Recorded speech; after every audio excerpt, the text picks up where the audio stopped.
Bonjour à tous et bienvenue dans cette deuxième vidéo format Storytime. Aujourd'hui, j'ai décidé de vous raconter mon entrée sur le marché du travail lorsque j'étais ingénieur en agroalimentaire. Vous expliquer un petit peu qu'est-ce que j'ai fait vraiment comme poste, comme travail, qu'est-ce qui m'a poussé à m'en détourner pour devenir vétérinaire. Et puis, du coup, c'est parti!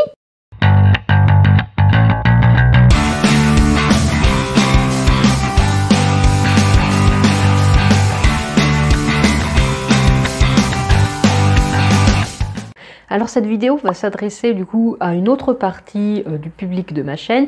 D'habitude je fais plutôt des vidéos d'information sur l'accès aux écoles vétérinaires en France et à l'étranger pour les collégiens, les lycéens, les gens qui sont en prépa, en fac, etc.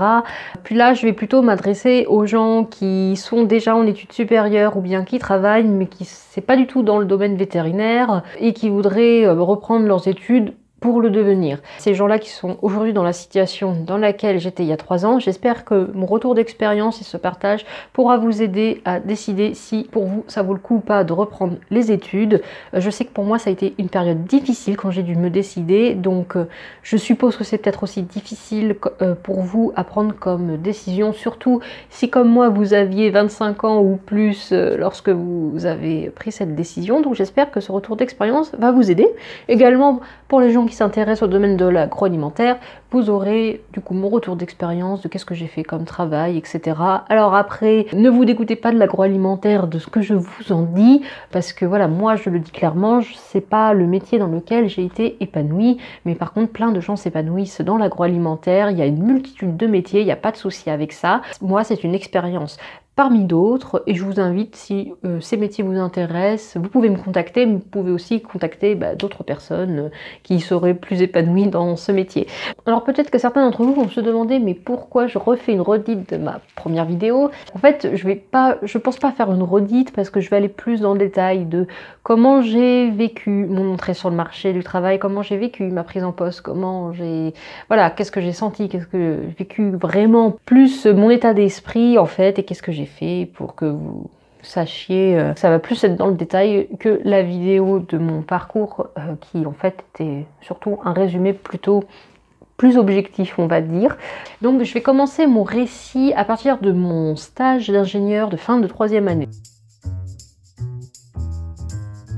Donc l'école d'ingénieur, elle dure 3 ans. Je l'ai intégrée après la prépa. Je vais commencer à raconter à partir de la fin de l'école d'ingénieur. Donc l'école d'ingénieur, elle a duré 3 ans. Et en fait, en 3e année, on a 6 mois de cours qui sont quasiment presque que des projets et 6 mois de stage en entreprise. J'ai fait mon stage de fin d'ingénieur dans une entreprise avec des produits très connus. Et c'était franchement une super entreprise, une super ambiance, les produits que j'adore. C'était vraiment quand même une très très bonne expérience. Donc qu'est-ce que j'ai fait? Je peux pas vous dire bien sûr les noms et tout, je peux pas non plus entrer dans le détail de ce que j'ai fait, mais je peux dire que du coup, ce stage-là qui a duré 6 mois, j'ai été, on va dire, chargée de projet en industrialisation / qualité. Donc ça veut dire que l'entreprise dans laquelle j'ai travaillé investissait dans une nouvelle machine qui était totalement nouvelle sur le marché et ils ne savaient pas si ça valait le coup d'investir là-dedans, parce que s'ils investissaient là-dedans, c'était pour une machine par ligne sur plusieurs usines. Donc c'était, je sais plus combien, mais je crois qu'il y avait 13 lignes, donc peut-être on va dire une vingtaine de lignes de production. Donc c'était un gros investissement de la part de cette entreprise. Et mon boulot, c'était de voir si la machine résolvait le problème qu'ils avaient en amont. Bah oui, parce que pourquoi acheter une machine comme ça? Donc ça, la partie industrialisation, de savoir mise en place d'une machine sur ligne, formation du personnel pour l'utiliser, est-ce qu'elle répondait aux problèmes de l'entreprise, et puis une partie qualité. Mon entreprise avait un problème sur son produit. Ça les embêtait beaucoup, pas forcément, ça fait perdre de l'argent. Et il fallait que je trouve c'était quoi les causes de ce problème et voir si en amont on pouvait pas déjà résoudre le problème et se servir de cette machine pour contrôler si les produits étaient conformes ou pas. Voilà, je peux résumer ça comme ça. Et du coup, j'étais chargée de ce projet-là, qui était vraiment très intéressant. C'était quand même plutôt, enfin voilà, quand vous sortez de l'école, quand même, vous êtes tout beau, tout frais, tout neuf, vous avez des connaissances plein la tête. Ça me faisait quand même plaisir de travailler. C'était ma première Enfin, après j'ai déjà fait des stages, mais c'était la première vraie expérience parce que ça avait duré 6 mois. C'était quand même, le cadre était très agréable. C'est vraiment un stage que je ne regrette pas. J'ai été pareil, super bien encadrée. J'étais quand même, globalement, j'étais contente dans cette boîte. Après voilà, j'étais peut-être encore la tête dans le guidon à pas avoir relevé le nez.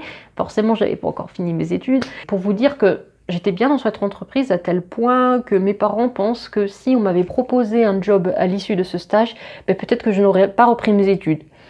Je ne sais pas, peut-être que oui, peut-être que non, peut-être que j'aurais peut-être mis plus de temps à me rendre compte que c'était pas vraiment ça qui me faisait vibrer en fait. Je pense que ça se serait plutôt passé comme ça, mais on ne sait pas, on peut pas refaire le monde avec des si. Bref, pourquoi j'avais pas été prise du coup à la fin de mon stage? Alors déjà, il faut savoir que on nous disait beaucoup en école que le stage de fin d'ingénieur, c'était quand même important parce qu'en général, c'était la première porte d'entrée dans le monde du travail. Pour un premier job après, du moins. Moi, ça n'a pas été le cas et en fait, j'ai l'impression autour de moi, ça n'a pas forcément été le cas. C'était pas du tout la norme que le stage aboutisse forcément sur un job. Ça dépend des besoins de l'entreprise. S'il y a un poste qui correspond aussi à votre profil. Quand le stage est fini, moi j'avais très envie de rester à l'époque et en gros j'avais eu du coup une réunion avec mon N+2, donc le chef de mon chef, donc c'était le directeur de l'usine et on a fait un bilan de mon stage, des résultats du projet, du résultat de s'ils investissaient ou pas dans cet appareil. Ce rendez-vous, il s'est pas passé comme j'avais prévu parce que, alors il m'avait dit que j'avais fait un super travail, vraiment, que niveau compétences d'ingénieur, etc., j'avais vraiment répondu à leurs demandes, que j'avais fait le boulot qui m'avait été demandé, que j'avais même été, je crois, plus loin. Voilà, ils étaient quand même, globalement, sur le travail que j'avais fait, très contents. Par contre, ils voulaient pas me prendre, alors que pourtant, il y avait un job qui correspondait à ce que je voulais faire, qui se libérait. Et lui, en fait, il voulait pas me prendre pour ce poste parce que il me trouvait encore trop fragile, trop jeune, dans le sens où il trouvait que je m'intégrais pas assez aux équipes. Humainement, j'étais pas assez, voilà, socialement, je m'intégrais pas assez. Et que lui, pour avoir un poste de chef de projet, il fallait quelqu'un qui soit confiant, qui soit assuré, sûr de lui, pour pouvoir avoir le contact, et avoir le contact facile avec tout le monde, pour pouvoir, parce que vous êtes en charge d'un projet, mais du coup vous devez être en contact avec beaucoup de monde, c'est-à-dire que vous êtes en contact avec les gens de votre usine, autant les ouvriers que vos collègues, on va dire dans les bureaux à côté, mais il faut être aussi, du moins dans cette entreprise, il fallait aussi avoir le contact avec les gens qui travaillaient dans les autres usines, le contact avec les fournisseurs, les prestataires, etc. Et du coup, pour lui, j'étais pas encore assez mûre pour ce type de poste, et il m'avait dit, fais ton expérience et d'ici 3-4 ans, je pense que tu seras prête pour revenir chez nous pour ce type de poste. Moi, je l'avais quand même très très mal pris sur le coup. Ça s'est terminé en larmes, ce rendez-vous, je le cache pas. J'ai pas su me retenir émotionnellement. Ça avait été un peu les montagnes russes niveau émotion. J'étais très contente de ces 6 mois. On vient de me dire que j'ai fait un super boulot et à côté, on me dit que je fais pas l'affaire pour ma personne et ça m'a quand même blessée. Alors même si on m'avait dit que la porte n'était pas totalement fermée puisqu'on me disait rendez-vous dans 3 ans. Mais forcément, on le prend un peu mal, quoi. Et surtout que moi, j'avais eu l'impression de m'être intégrée. Et sur le coup, j'étais un peu en colère, me disant, mais en fait, si, je parle avec les gens, mais il n'était pas forcément là pour le voir, parce que comme il avait beaucoup de travail, il n'était pas tout le temps forcément là aux pauses avec nous. Donc déjà, ça, je l'avais un peu mal pris, parce que voilà, il n'était pas tout le temps là pour voir comment j'étais vraiment. Enfin, j'avais l'impression. Après, je pense qu'il avait aussi dû certainement parler avec mon responsable direct.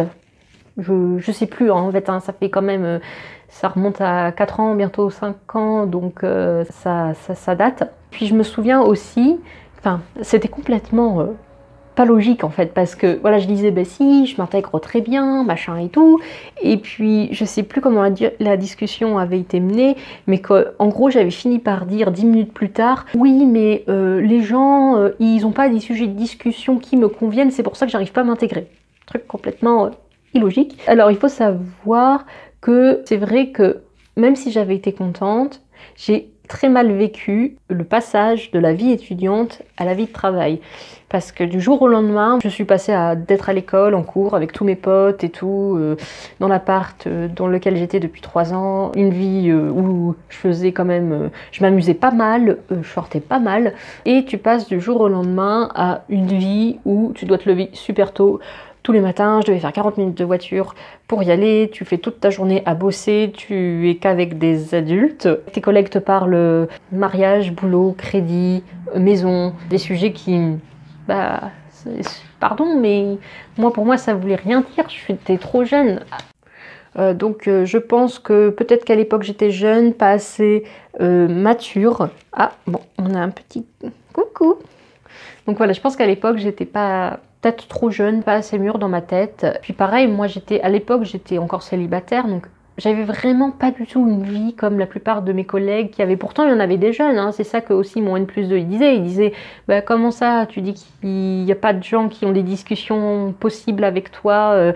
Il y avait une fille qui venait d'être embauchée qui avait 20 ans je crois, et il y en avait qui avaient genre mon âge, enfin j'avais 23 ans à cette époque là, et il y en avait pas mal en fait qui avaient genre 26, 28 ans, et puis après même si c'est tous les âges, il y en avait aussi pas mal qui avaient début de trentaine, donc globalement c'était quand même des gens qui avaient beaucoup moins de 10 ans d'écart avec moi, mais moi je pense qu'en fait j'étais pas du tout prête à avoir un changement de vie aussi radical, et encore je suis restée plus ou moins dans la même ville dans laquelle j'ai été 3 ans, donc déjà j'ai pas eu une coupure on va dire de localisation trop. Sur le plan personnel j'ai un peu mal vécu cette transition, et donc j'avais pas été prise à la fin pour ça. Pour mon côté voilà, j'avais du mal à m'intégrer socialement, je l'avais très mal pris, bref. Quand ça a été fini, j'ai eu mon diplôme d'ingénieur, j'ai eu une bonne note, etc. Ça avait quand même beaucoup plus que j'avais fait un bon travail. Et puis après j'ai été 2 mois au chômage en attendant de trouver mon premier emploi. Donc j'ai mis quand même relativement peu de temps à trouver. Et j'ai trouvé, parce qu'entre temps du coup j'ai rencontré mon copain avec qui je suis toujours actuellement, et j'ai décidé de le rejoindre, et du coup j'ai cherché du boulot. Enfin, je cherchais du boulot là où j'étais et là où il était, mais il se trouvait qu'il y avait des opportunités là où il était, donc c'était 2 en 1, tant mieux. Donc j'y suis allée, j'ai décroché un poste assez rapidement en fait. On m'a appelé, j'y suis allée, j'ai fait un entretien, on m'a rappelé très peu de temps après pour me dire on te prend et il faudrait commencer lundi, tu vois, genre on était dans la semaine, je sais pas, on était le mercredi, on m'a dit tu commences lundi. Et du coup, on m'a dit, est-ce que ça le fait et tout. Donc, il y avait mes beaux-parents, mon copain, ses parents qui habitaient là où c'était. En attendant, il n'y avait pas de souci, ils m'ont hébergé en attendant que je trouve mon appartement. Et voilà, donc je suis partie dans cette entreprise, qui était pareil, une grosse entreprise. Et mon premier poste, c'était un poste en tant qu'assistante qualité. Donc, il faut savoir, ça a été le cas pour beaucoup des gens qui sont sortis de la promo de mon école. On commence beaucoup, en fait... Soit on fait de la production et on est chef d'équipe et c'est du management de personnes sur les lignes, que tout se passe bien au niveau de la production, qu'il faut remplir les objectifs de rentabilité, de productivité, etc. Ou soit quand vous êtes plutôt en qualité, vous commencez en tant qu'assistante de qualité. Alors il faut savoir, il y a eu plusieurs chocs quand même. Alors on va dire que dans ma tête, j'étais déjà plus prête pour cette transition vie d'étudiante à vie de travail. Je pense que du fait que j'avais rencontré quelqu'un, me projeter dans tout ce qui était vie d'adulte, ça me faisait moins peur, ça me dérangeait moins que pourtant 3 mois avant. Hein, comme quoi les choses peuvent changer assez rapidement. Mais là, il y avait plusieurs choses qui m'ont un peu choquée, c'est que déjà, quand vous êtes en école d'ingénieur, on vous dit souvent les salaires à la clé en fin d'études. J'ai envie de dire, n'écoutez pas trop ces trucs-là, parce qu'on vous donne une idée d'un salaire, et moi j'ai trouvé que c'était pas la réalité du tout du marché. Alors peut-être parce que c'est la crise, je ne sais pas, mais j'étais quand même bien en dessous de ce que j'espérais, et on me disait, pas ma faute, c'est la convention qui a dit que c'était ça. Je pense que ça devait être les minimums. Je sais pas où j'étais par rapport au minimum, mais en gros on m'a fait comprendre qu'il n'y avait pas trop de choix, c'était les grilles, c'était comme ça, c'était le salaire. Tu fais ok. Et puis on te fait aussi bien comprendre que quand tu es jeune diplômé, t'as pas trop ton mot à dire parce que tu ne sais rien faire encore. Donc voilà, ça c'est un peu mal passé. Mais sinon après... ce premier job, on va dire que je m'entendais très bien avec l'équipe, mais le problème, c'était mes responsables. dans le sens où du coup moi je suis arrivée là en tant que jeune diplômée ingénieur, et il faut savoir que ce genre de poste, assistant qualité, chef d'équipe, sont en général des postes que vous avez à un niveau BTS ou licence. Mais en général, quand vous êtes ingénieur, on vous fait commencer par ça et pas par des boulots de cadre. Alors, pour que vous puissiez acquérir de l'expérience, pour que vous puissiez connaître un peu des bases avant de faire vraiment du boulot d'ingénieur. Mais déjà, je trouve que c'est pas forcément, enfin c'est pas du tout logique, parce que en fait, quand on est dans une école d'ingénieur, on n'est pas du tout formé à la même chose que les gens qui font un BTS ou une licence. Après, on fait un BTS ou une licence. Pour ce poste-là, on est beaucoup mieux préparé que moi qui arrive. Et en gros, clairement, j'ai été formée ingénieur pour gérer des projets. Voilà, chapeauter des projets, faire chef de projet comme j'étais dans l'autre boîte. Et c'est le type de poste auquel je m'attendais à avoir directement. Et en fait, on se rend assez vite compte en faisant des recherches d'emploi que ça, il faut déjà avoir 5 ans d'expérience pour y accéder, alors que vous êtes spécifiquement formé pour ça. Et que voilà, l'entreprise dans laquelle j'ai fait mon stage était très contente.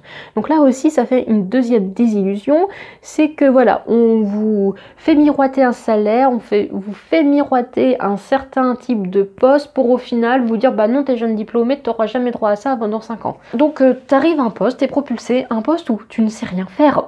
Voilà. Et du coup, ils se permettent de dire que tu n'es que jeune diplômé, que tu peux rien faire. Bah oui, j'ai pas été formée à ce poste. Voilà.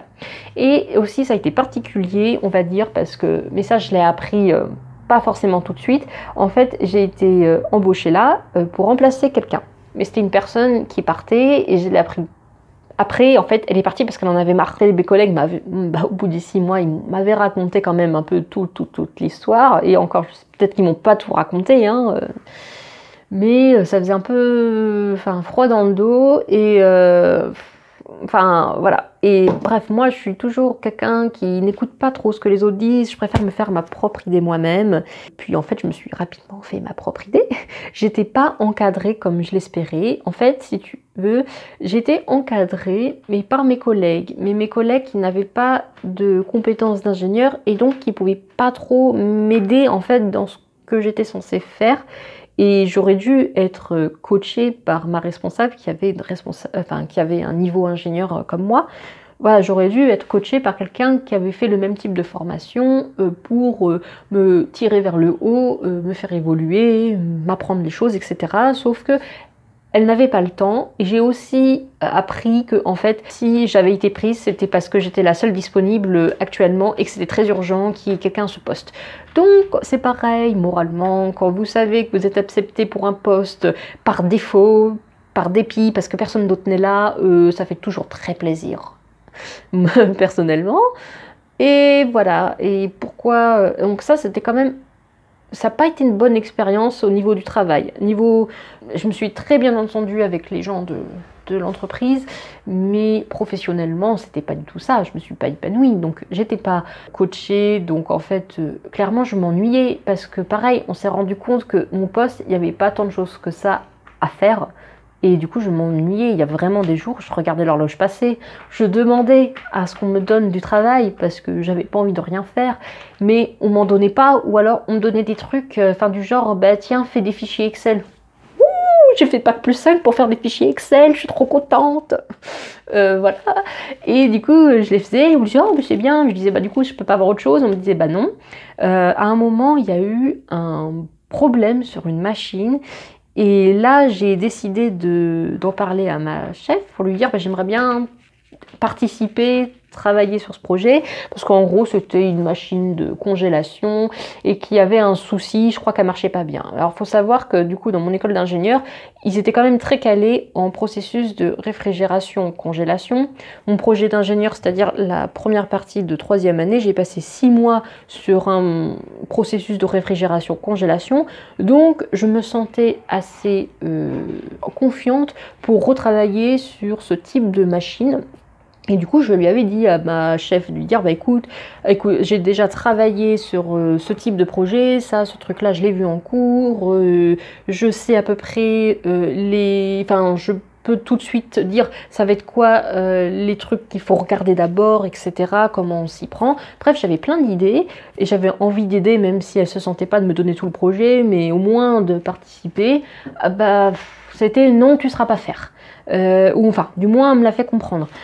Que je ne saurais pas faire, ou alors que si je lui avais donné peut-être 2-3 trucs, et pour moi c'était un peu mon ticket d'entrée pour participer au projet, non, pour elle, je crois qu'elle avait pris les trucs, et puis elle les a regardés dans son coin. J'ai mal pris. Après, heureusement que j'avais eu un projet, en gros, elle m'avait donné pas la responsabilité, mais elle m'avait permis de participer à un projet. En fait, si vous voulez, elle me donnait les trucs qu'elle n'avait pas envie de faire. Voilà, clairement. Donc, j'ai fait, je sais plus, des études de traçabilité en relation avec le service achat, parce que c'était pour voir, je crois, si le fournisseur il était ok, si on maintenait la relation, etc. Donc c'était sympa, ça me permettait de voir, de travailler avec d'autres services de la boîte. Et elle m'avait aussi dit un autre projet qui, pareil, ça c'était dans mes cordes parce que c'était un truc d'industrialisation, donc c'est-à-dire mise en place de nouvelles machines dans l'usine. Donc comme c'était mon stage de fin d'études, niveau méthodologie, je pouvais réappliquer beaucoup de choses.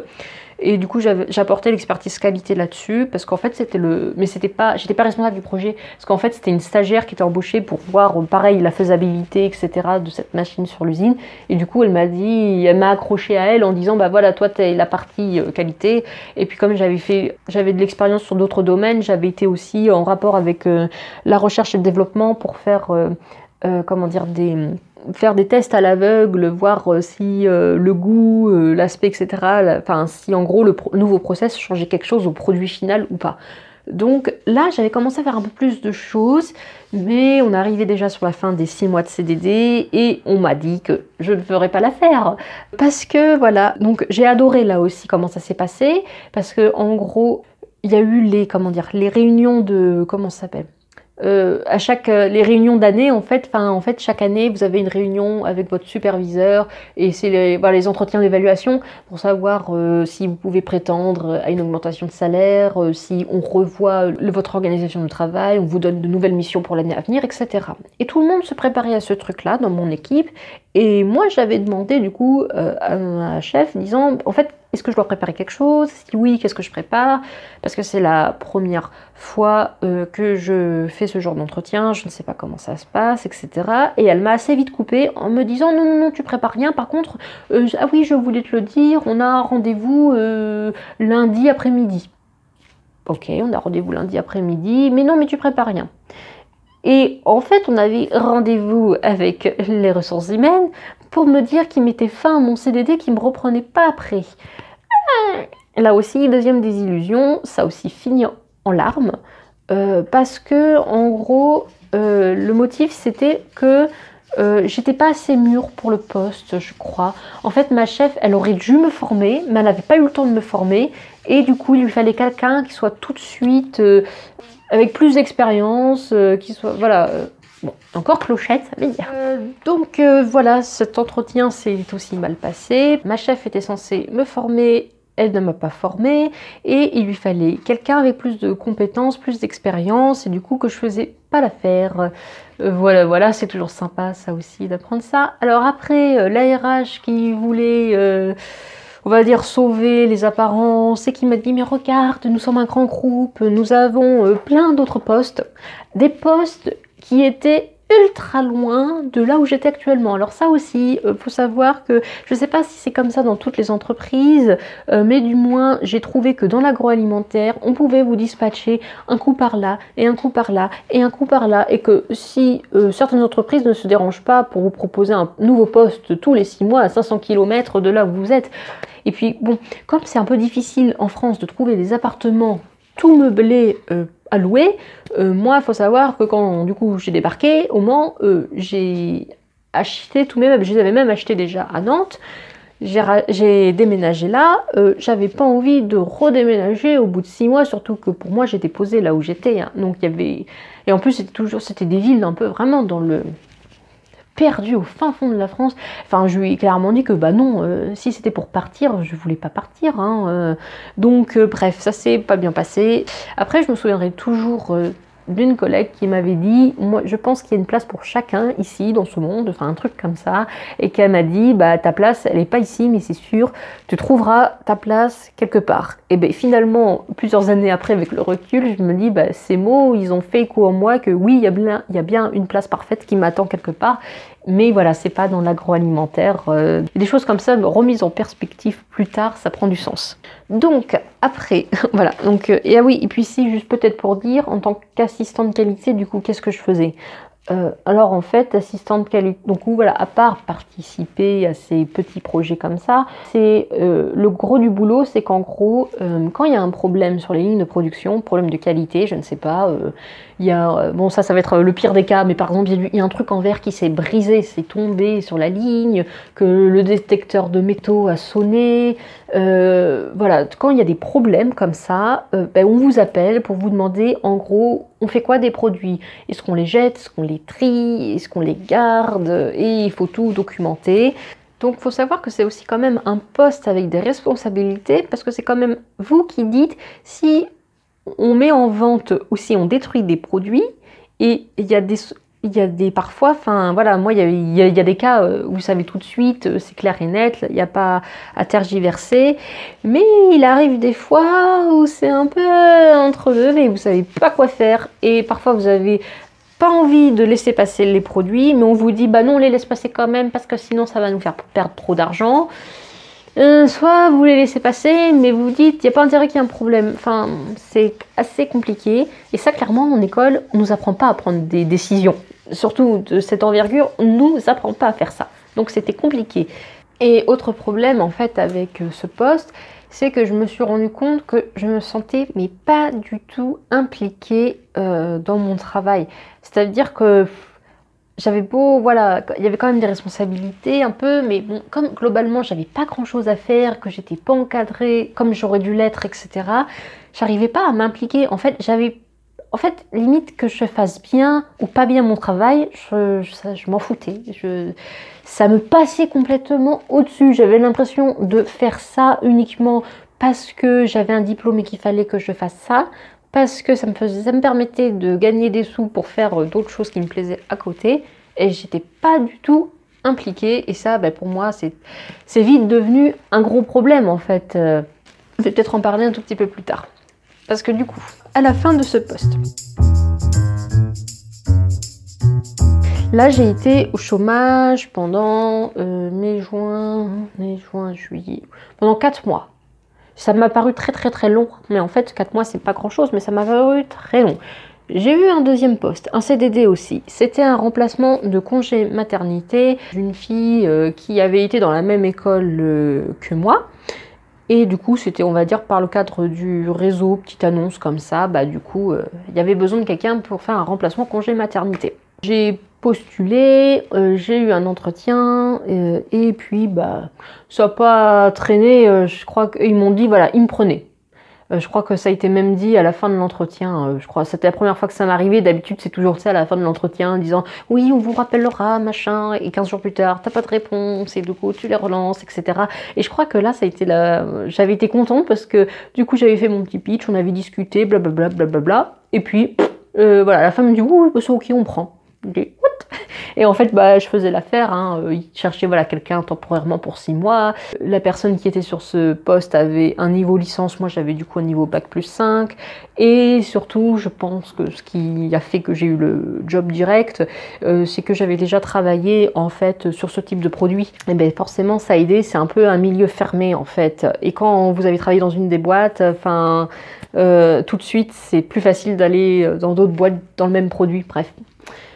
Du coup, j'avais été prise et puis j'avais postulé aussi ailleurs et c'est pareil, je crois, il y avait une autre boîte qui m'avait rappelé par la suite pour me dire on vous prend aussi pour un remplacement congé maternité. J'avais le choix, j'avais déjà dit oui en plus à la boîte d'avant et l'ambiance était bien, enfin l'ambiance je la sentais bien, le produit me plaisait donc je leur avais dit oui et je leur ai pas fait faux bon, j'y suis vraiment allée et j'ai dit non aux autres. Bref, voilà, donc j'y suis allée. Donc là, c'était un peu plus loin de chez moi parce que c'était à Angers. Du coup, en habitant au Mans, ça fait une petite trotte. Et c'était tout un micmac, je me souviens, parce que pour y aller, ça faisait long en fait en voiture. Je sais plus, je crois que j'avais 1 heure en voiture, donc matin et soir ça faisait long. Par contre, ça faisait 3/4 d'heure en TER. Donc il y avait tout un micmac, c'est-à-dire que le lundi matin, j'allais en voiture à l'entreprise, je laissais ma voiture le soir à la station de TER qui était à 5 minutes en voiture. Je prenais le TER pour rentrer chez moi et au Mans, j'habitais à 10 minutes à pied de la gare. Et en général, j'y laissais mon vélo et je faisais du coup vite fait en vélo. Et voilà. Et la semaine, du coup, j'allais en vélo à la gare, je prenais le TER, je récupérais ma voiture à la gare d'arrivée et j'allais à l'entreprise. J'en avais juste pour 5 minutes de voiture. Et c'était pas mal. J'étais quand même fatiguée, mais ça se fait bien parce que comme c'est du transport, bah tu peux dormir, tu peux lire dans le TER. Donc en fait, c'était pas de la fatigue. Il y avait du stress quand même de pas rater mon train parce qu'il y en avait genre un par heure, un truc comme ça. Donc fallait pas que je le loupe. Alors le poste, pareil, j'avais été assistante qualité, mais là au lieu d'être dans les produits où c'était ultra stressant, alors déjà c'était enfin en gros j'ai travaillé dans ce poste-là, c'était dans le chocolat. Donc déjà au niveau sécurité alimentaire, on est déjà beaucoup plus cool.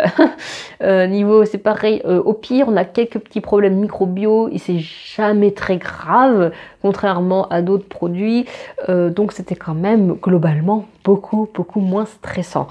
Et j'étais assistante qualité, mais sur la partie emballage, donc encore moins de stress parce qu'il n'y avait pas... Enfin, quand tu prenais une décision, tu pouvais vraiment te concentrer sur la décision, enfin, satisfaction client, argent, mais tu n'avais pas du tout à prendre en compte d'impact éthique ou santé. Et du coup, j'étais déjà beaucoup plus à l'aise avec ce type de poste-là.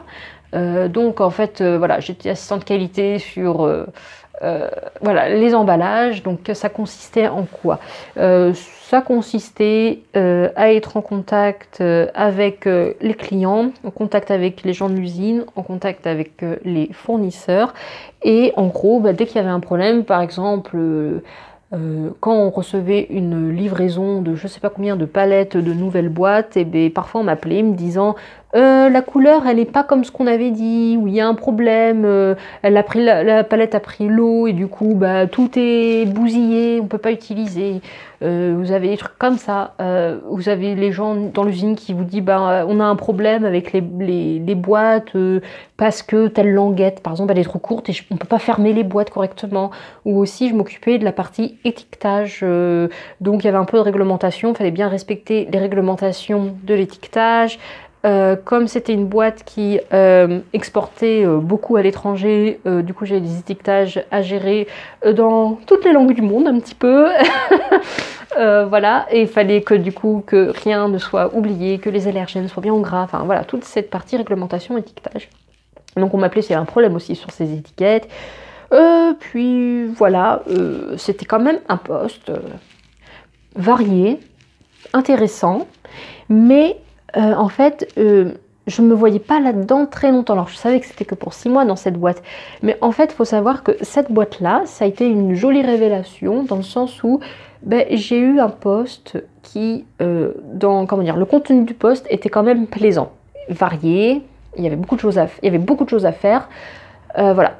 C'était une entreprise où le produit était bien, où l'ambiance était au top. Je me sentais quand même beaucoup plus impliquée avec les gens socialement. J'avais pas de difficulté, voilà, à parler avec les collègues. Enfin, du moins, je l'ai ressenti comme ça. C'était un peu le job parfait, limite. Enfin, c'était limite ça. C'était un peu le job parfait. Et je sentais qu'il me manquait quand même quelque chose. Et c'est pour ça, ça a beaucoup tergiversé dans ma tête en me disant, mais en fait, je ne pouvais pas forcément espérer mieux que ce type de poste. Mais je ne me vois pas faire ça toute ma vie. J'avais l'impression que c'était comme un job d'été où, tu sais, où on fait ça parce que sur le coup, c'est plaisant, vous gagnez des sous, etc.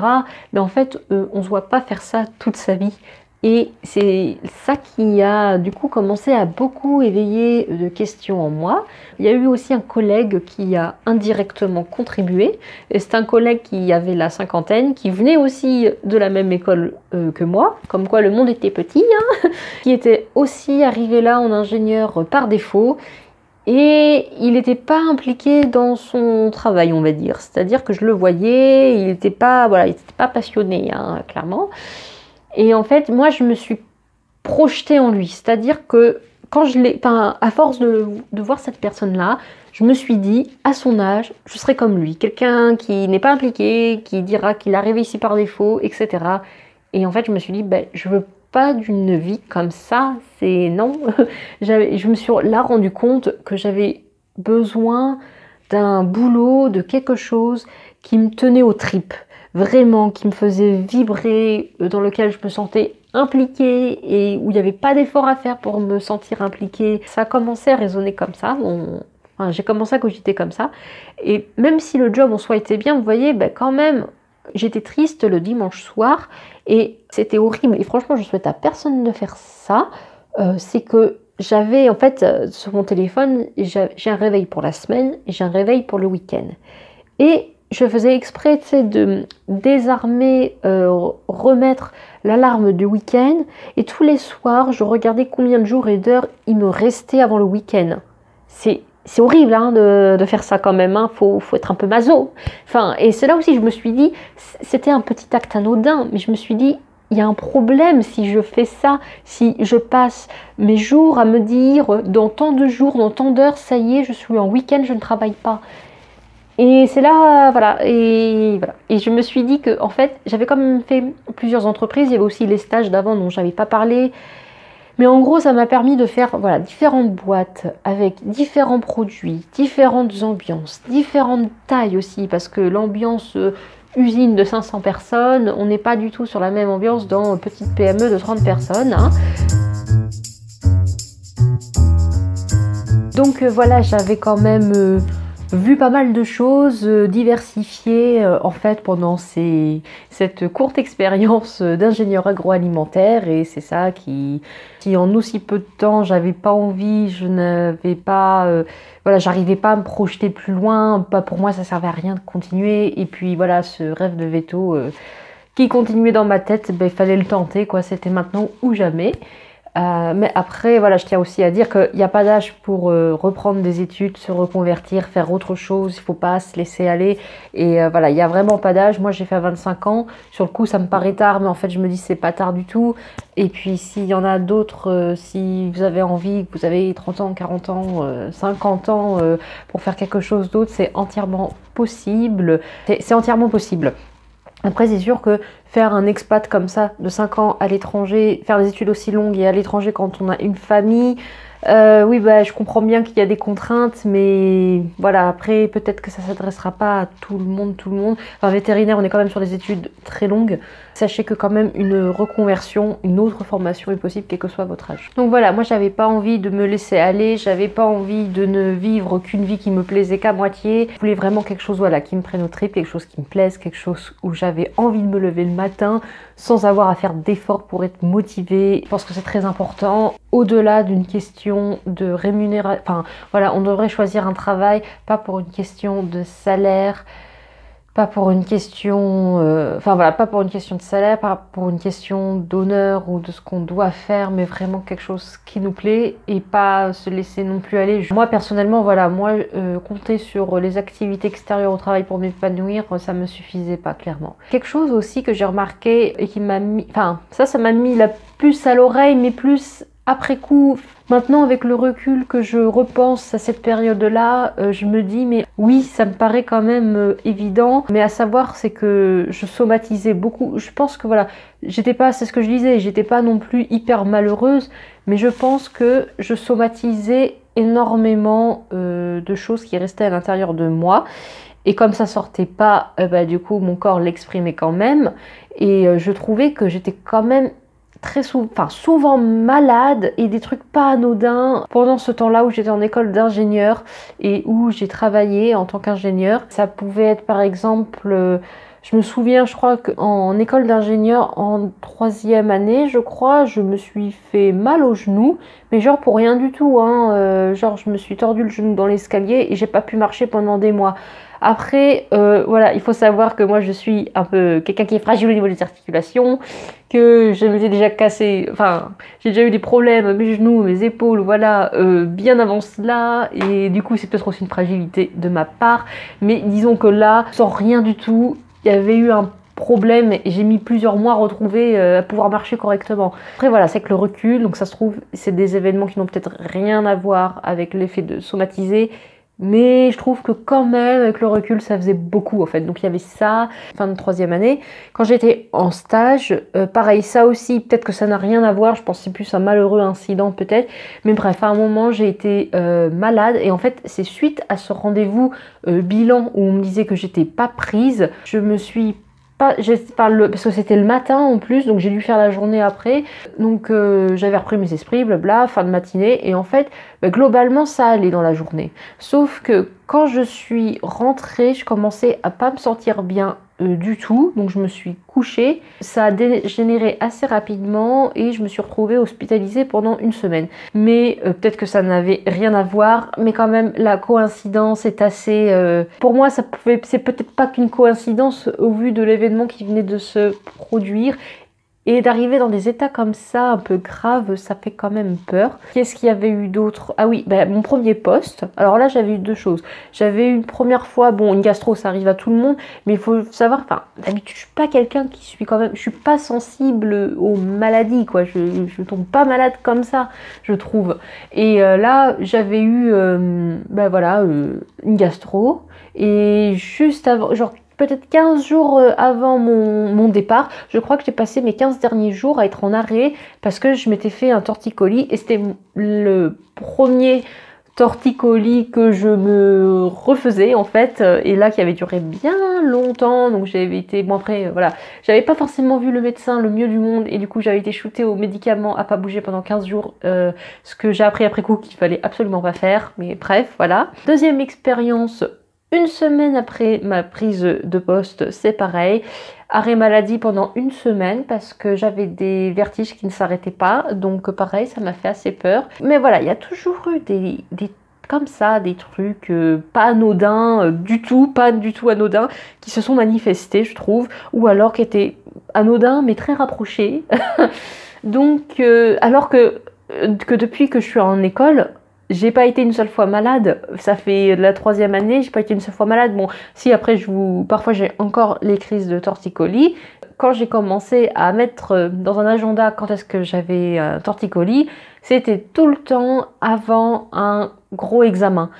Donc en fait, si c'est une raison de plus pour me dire, en fait voilà, ce qui peut m'arriver c'est les torticolis, je pense, juste avant un événement qui me stresse. J'ai une faculté, j'ai l'impression, à beaucoup somatiser et avec le recul, je me dis que ces années où j'étais ingénieur, j'ai quand même eu pas mal de problèmes que je n'ai plus du tout aujourd'hui.